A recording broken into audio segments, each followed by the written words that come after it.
Guys, today we'll talk about how can you figure out this solution on how you can do that on your Reverso context app. We'll go to figure out the solution on how you can do that on your app.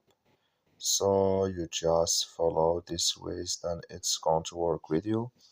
So all you have to do, so you just go above this sign, click on it here. Then it's going to show for you a list like this here. So then all you have to do, just click here on settings here. When just click here on settings, then it's going to take you to this list here. You click here on offline here, the countries here, just click on it. You come to this list here, and here can you download that here in this list or get it here. So that's all you have to do. I wish you a great. That's all. Thank you for watching. Don't forget to support us by like and subscribe.